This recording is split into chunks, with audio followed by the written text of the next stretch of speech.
My cousin mocked my design career as a pathetic hobby at a family gala, and my dad sneered I'd never succeed. But their cruel words backfired when my art lit up the world stage in a way they never saw coming. The chandeliers glittered like a constellation of shattered dreams, casting golden light across the ballroom of the Fairmont Olympic Hotel in downtown Seattle. I stood at the edge of the crowd, my heart pounding, clutching a glass of champagne that had gone flat in my trembling hand. The air was thick with the scent of expensive perfume and the low hum of self-important chatter, tech moguls, venture capitalists, and socialites swirling around in their tailored suits and designer gowns. This was my family's annual gala, a showcase of wealth and power that my father, Charles Whitmore, orchestrated with the precision of a symphony conductor. And tonight, I'd come armed with something I hadn't dared bring before: hope. Hope that for once they'd see me, not the family screw-up, not the dreamer chasing a pathetic hobby, but Emma Whitmore, the graphic designer clawing her way towards something real.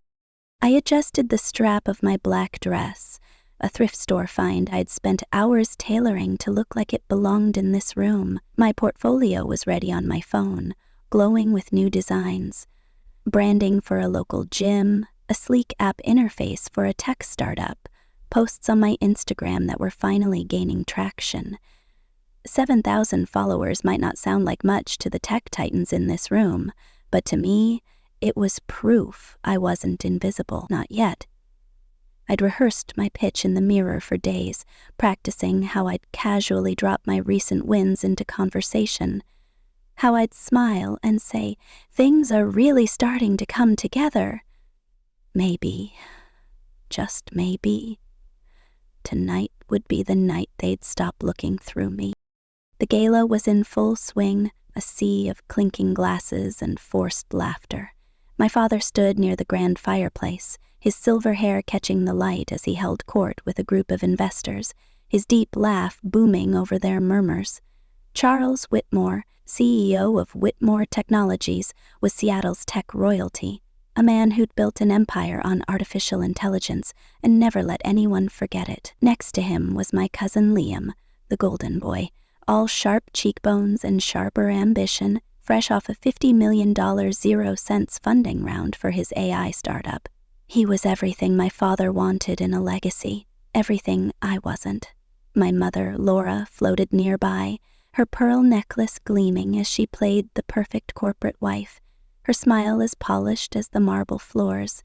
Once, she'd dreamed of being a poet, but those dreams were buried under years of galas and charity boards. I caught her eye, and she gave me a fleeting nod, the kind that said, "Don't embarrass us tonight."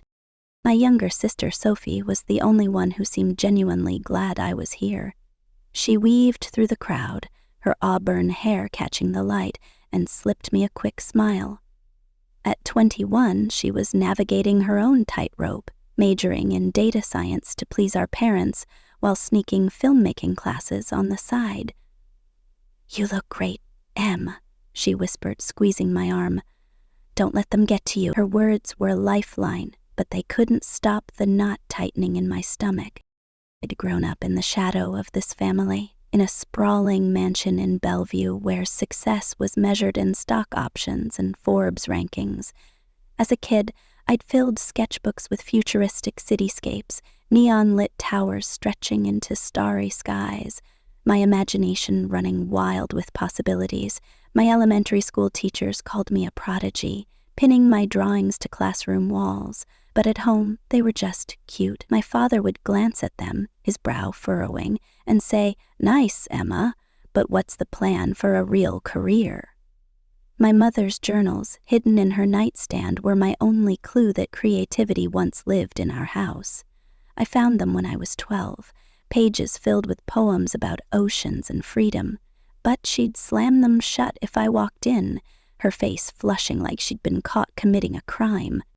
By high school, I was winning local art contests, my work displayed in community centers, but family dinners were all about Liam's debate team victories or his early acceptance to Stanford. When I announced I was applying to the Rhode Island School of Design instead of MIT, the dining room went silent. My father's fork froze midair, and he said, "Art school? You're throwing away your future for finger painting?" He paid the tuition, but every semester he'd grill me about my courses. Interactive media design, visual storytelling, and scoff, "How's that going to pay the bills, Emma?" My mother would change the subject, asking Liam about his internships, while Sophie shot me sympathetic looks from across the table. After graduation, I moved into a shoebox apartment in Capitol Hill, turning a corner of it into a studio with a second-hand laptop and a drawing tablet I'd saved a year to buy. I worked 80-hour weeks, freelancing by day and pulling espresso shots at a coffee shop by night. My bank account was a constant source of dread, $512.00 in savings, loans piling up, software subscriptions eating what little I earned. But it were glimmers of progress. A gym hired me to design their logo, a startup paid me to create their app's interface, and my Instagram was growing, my neon-lit, cyberpunk-inspired aesthetic catching eyes. I wasn't making it, but I was moving forward. Or so I thought. Tonight's gala was supposed to be my moment. I'd prepared for it like a general planning a battle, my phone loaded with screenshots of client emails, analytics showing my Instagram's growth, a pitch for a potential deal with a sustainable fashion brand. I sipped my champagne, scanning the room for an opening. My father was still by the fireplace, now joined by Liam, who was gesturing animatedly, probably bragging about his latest funding round. I took a deep breath and started toward them, my heels clicking on the marble floor, my heart hammering like it was trying to break free. "Emma!" Liam's voice cut through the chatter, loud enough to turn heads. He raised his glass in a mock toast, his smirk sharp enough to draw blood. "The Tantan, the prodigal artist, graces us with her presence. How's the hobby going? Still doodling for pocket change?" The room seemed to tilt, the laughter and clinking glasses fading into a dull roar. Guests turned to stare, their eyes glinting with curiosity. My father's business partners, men in crisp tuxedos, raised their eyebrows, waiting for my response. My face burned, my throat tightening as I tried to find words. "Liam," I started, my voice unsteady. "I've actually been working on some exciting projects." "Exciting?" he interrupted, his laugh sharp and cruel. "Come on, Em. Designing logos for coffee shops isn't a career. It's a cute little side hustle." He turned to the crowd, playing to his audience. "She's 32 and still playing with Photoshop while the rest of us build empires." The room spun. I clutched my phone, my carefully curated portfolio now feeling like a child's sketchbook. My mother looked away, adjusting her pearls. Sophie mouthed, "I'm sorry," but stayed silent. And then, the killing blow. My father, his voice low and cold, leaned in and said, "She's always been a dreamer who'll never make it in the real world." His words hit like a sledgehammer, cracking open years of doubt I'd tried to bury. The investors chuckled, one muttering, "Tough crowd," as if my humiliation was a punchline. I couldn't breathe. The room was too bright, too loud, too full of eyes watching me unravel. "Excuse me," I managed, my voice barely a whisper, and bolted for the exit, my heels slipping on the polished floor. I made it to the parking lot, rain pelting down like the sky was crying for me. I collapsed into my beat-up sedan, sobbing so hard my chest ached, the neon glow of Seattle's skyline blurring through my tears. Their words echoed in my skull. Pathetic hobby, never make it. They weren't just cruel. They were a confirmation of every fear I'd ever had. My family, the people who should have had my back, had been waiting for me to fail all along. I drove home in a daze, the rain hammering my windshield, my phone buzzing with ignored notifications. My apartment felt like a tomb, cramped, dim, the corner where my laptop and tablet sat now mocking me. I checked my bank account. $327, 0 cents in checking, $512, 0 cents in savings. Not enough to cover next month's rent. I opened my laptop, scrolling through client emails, but all I saw were small gigs, barely enough to keep me afloat. What if they were right? What if I was just a dreamer, deluded into thinking my art could be more than a hobby? Sleep wouldn't come. At 2 a.m. I pulled out my college portfolios, projects that had won awards, professors' notes praising my visionary fusion of retro and futuristic. I traced the neon lines of my old cityscapes, remembering the fire that used to burn in me. Something shifted, a spark catching in the ashes of my humiliation. If I was going to fail, it wouldn't be because I gave up. It would be on my terms, fighting with everything I had. By 4 a.m., I was typing furiously, not a resignation letter but a battle plan, a 120-day strategy to transform my failing design business into something undeniable. I listed my weaknesses: inconsistent social media, underpriced work, small-time clients, no industry connections. I researched top designers, their branding, their rates, their client lists. Spreadsheets bloomed on my screen, tracking follower growth, analyzing market trends. By dawn, I had a plan: financial targets, content calendars, outreach strategies, skill upgrades. I'd give myself 4 months to prove them wrong, not just for them, but for me. The next morning, I made 2 calls. First, to Elena Carter, my old professor, now a creative director at a top Seattle design agency. "Bring your portfolio and a business plan," she said, her voice sharp with the no-nonsense tone I remembered. "Be ready for brutal honesty." Second, to a bank, applying for a $25,000 0-cent small business loan. A reckless move my father would have called financial suicide. I didn't care. This was my war. The bank approved the loan, and I poured it into my reinvention: a new laptop, industry-standard software, a co-working space in Pioneer Square with sleek desks and humming creativity. My apartment became just a place to sleep. The co-working space was my command center. I covered one wall with a massive calendar, daily goals inked in red. Another displayed competitor analyses, designers whose work I admired, their strategies dissected. A third wall held mood boards for my evolving style, cyberpunk cityscapes with a retro-futuristic edge. I cut every expense. No coffee shop lattes, no Netflix, no new clothes. Every dollar went to my business. 16-hour days became my norm. Research before sunrise, portfolio work until noon, client projects until evening, admin tasks past midnight. Mia, my marketing genius friend from design school, helped me craft a social media blitz. "Quadruple your output, but make it sharper," she said. "Consistency builds followers, uniqueness keeps them." I analyzed my top-performing posts, spotting a pattern. My neon-drenched, sci-fi-inspired designs got the most love. I leaned into it, blending retro aesthetics with cutting-edge 3D rendering, creating a style that screamed Emma Whitmore. Then came the first blow. A major client, a sustainable fashion brand, canceled their contract with no warning, citing budget cuts.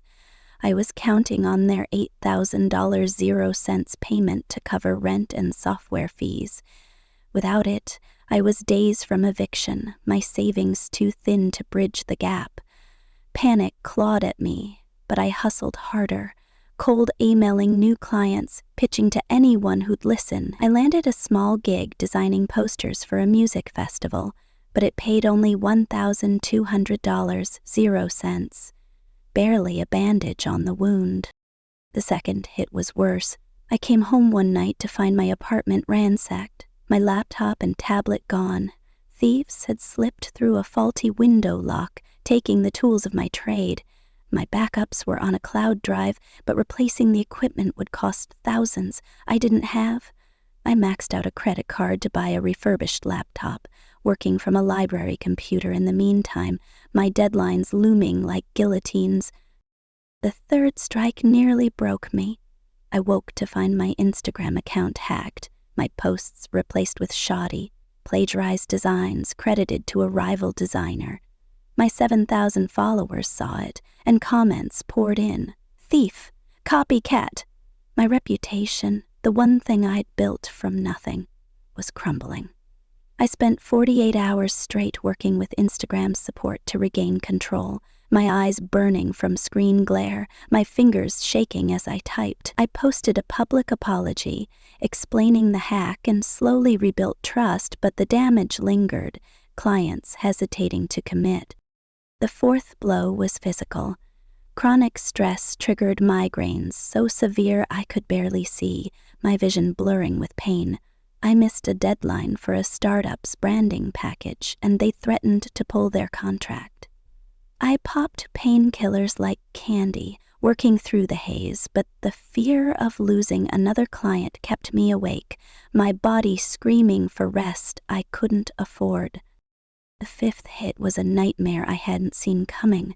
The same startup whose deadline I missed slapped me with a $50,000 0-cents lawsuit, claiming my designs infringed on a competitor's work. The accusation was baseless, but defending myself would cost legal fees I couldn't pay.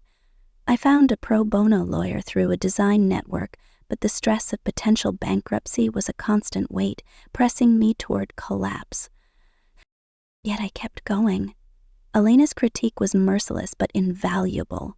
Your work's strong, but your branding's amateur, she said, tearing apart my website's generic template and low rates. You're not a freelancer, you're a creative director. Act like it. She promised introductions to big players if I stepped up. I redesigned my website, raised my rates, and targeted bigger clients. Tech firms, music labels, fashion brands. My Instagram hit 25,000 followers, my neon aesthetic catching fire. A tech magazine featured me as an emerging visionary, and inquiries poured in. But then, the email that changed everything. A music producer needed a visual suite for a pop star's debut album. The timeline was brutal. 10 days for an album cover, merchandise, social media assets, and lyric video animations. I said yes, diving into the project with a ferocity I didn't know I had. I barely slept, sketching concepts, tweaking renders, testing animations. My migraines flared, but I powered through, napping in 20-minute bursts on my studio couch. The pop star's team called my work revolutionary, approving it without revisions. I cried on my studio floor. Not from pain, but from triumph. As the album dropped, and a viral music video sent my designs global, my Instagram exploded to 150,000 followers. The pop star name-dropped me on a national talk show, and suddenly I was a name. Then came Nexus Corp, a tech giant offering a $2 million 0-cents campaign for their AI product launch. I negotiated hard, tripling my fee and securing creative control. My designs hit Times Square, London, Sydney, everywhere. My family stayed silent, but I didn't need them anymore. I'd built my empire. The gala showdown came next. I walked into the next family event, a sleek black dress hugging my frame, my head high. I called out their cruelty in front of their elite guests, setting boundaries that shocked them into silence. Charles and Liam squirmed, rewriting history to claim they'd always believed in me. Sophie, inspired, switched her major to filmmaking, defying them. I walked away liberated, their approval irrelevant. My success was mine, hard-won, undeniable, and entirely my own. The neon glow of Seattle's skyline pulsed through my studio window, a cyberpunk symphony of light that mirrored the fire reigniting in my chest.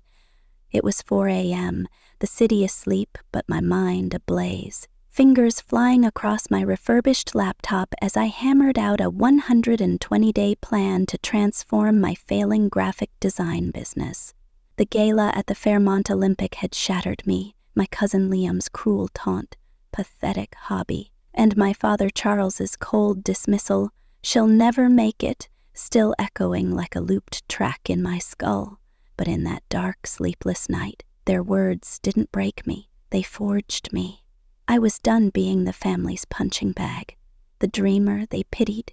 I'd turn my neon-lit vision into a global phenomenon, not for their approval, but to prove to myself I was enough. My apartment, a cramped Capitol Hill shoebox, was a battlefield of scattered sketchbooks and empty coffee cups. My bank account was a ticking time bomb. $327.00 in checking, $512.00 in savings, barely enough to fend off eviction. The sustainable fashion brand's canceled contract had gutted me, leaving a $8,000.00 hole in my budget. The theft of my laptop and tablet had stripped me of my tools, forcing me to max out a credit card for replacements. My Instagram hack-fake plagiarized designs posted by a rival had nearly tanked my reputation. Migraines blinded me with pain, costing me a startup deadline, and now that same startup was suing me for $50,000.00 over alleged copyright infringement, a baseless claim that could bankrupt me. Each blow felt like a conspiracy to crush me, but I wasn't done fighting. I called Mia, my marketing genius friend from design school, at 6 a.m., my voice raw from crying. "They're wrong, Em," she said, her tone fierce. "Your work is world-class, you just need the right stage."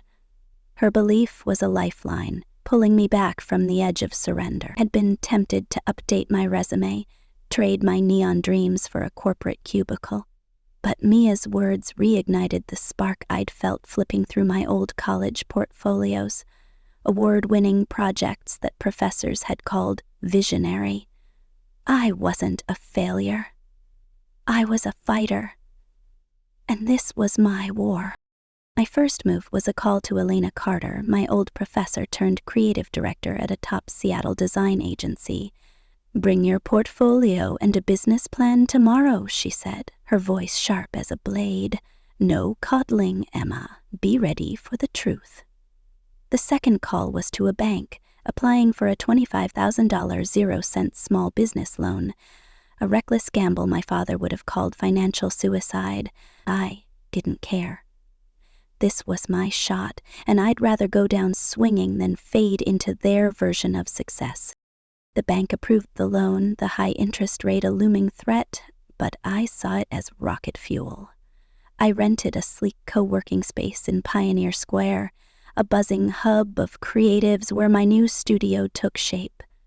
A high-tech command center with a massive calendar tracking daily goals, competitor analyses pinned to one wall, and mood boards showcasing my evolving cyberpunk aesthetic, neon-drenched cityscapes blending retro sci-fi with 3D precision. I slashed every expense, no takeout, no streaming subscriptions, no new clothes.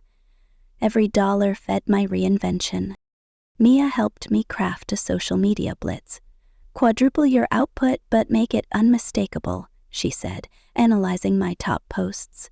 My neon-lit designs, fusing 80s sci-fi vibes with futuristic edge, were my strongest. I leaned in hard, creating a signature style that screamed Emma Whitmore. 16-hour days became my norm, designing until noon, client work until evening, admin tasks past midnight. My body protested, migraines pulsed. My eyes burned from screen glare, but I pushed through, fueled by a mix of rage and resolve. Then came the first test. A venture capitalist, intrigued by my Instagram's 7,000 followers, offered funding but demanded a full rebrand in 48 hours, a complete overhaul of my website, logo, and portfolio. "Show me you're serious," he said, his tone dripping with skepticism. The timeline was insane, risking my creative vision for a shot at capital.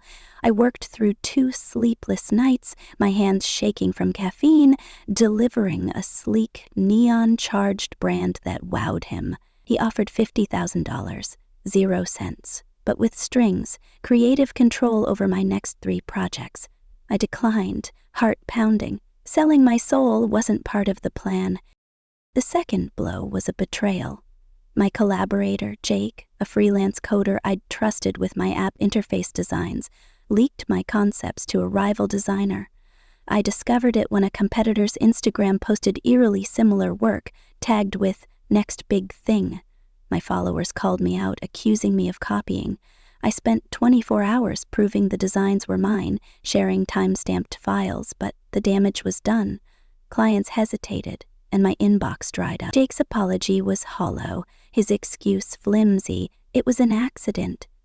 I didn't buy it. Someone was sabotaging me. But who? The third hit was public backlash. A bold design for a music festival featuring dystopian imagery went viral for the wrong reasons. Twitter erupted, calling it tone-deaf and offensive, twisting my intent into a cultural misstep. My 7,000 followers dwindled as trolls piled on. I issued a statement clarifying my vision, an ode to resilience in a broken world. But the outrage lingered, threatening to derail my momentum. I stayed off social media for 48 hours, my stomach churning, wondering if I'd lost my shot. The fourth pressure was self-inflicted. In my desperation to rebuild, I overbooked, taking on 6 clients at once: a restaurant chain, a tech startup, a fashion brand, a bookstore, a music venue, and a nonprofit. Deadlines overlapped, and I worked 90-hour weeks, sleeping on my studio couch, surviving on protein bars. A single error, a misaligned logo for the restaurant, cost me a $2,000 0-cents contract. Burnout loomed, my migraines flaring, but I couldn't stop. Failure wasn't an option. The fifth test was personal. My father called, demanding I attend another family gala to redeem myself. "Show us you're not a total embarrassment," he said, his voice cold. The thought of facing Liam's smirks and my mother's averted eyes made my skin crawl. But he hinted at cutting me off entirely. No more emergency funds? No more family safety net? I agreed, my resolve hardening. I'd go, but not to grovel. I'd show them who I was becoming.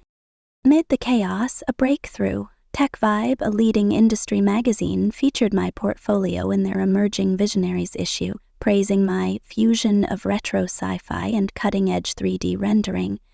The article drove 5,000 new followers to my Instagram, and inquiries flooded my inbox. One stood out. James Thornton, a music producer, needed a visual suite for global pop star Zara Cade's debut album. The scope was massive. Album cover, merchandise, social media assets, lyric video animations, and the timeline brutal. 10 days. "Can you handle it?"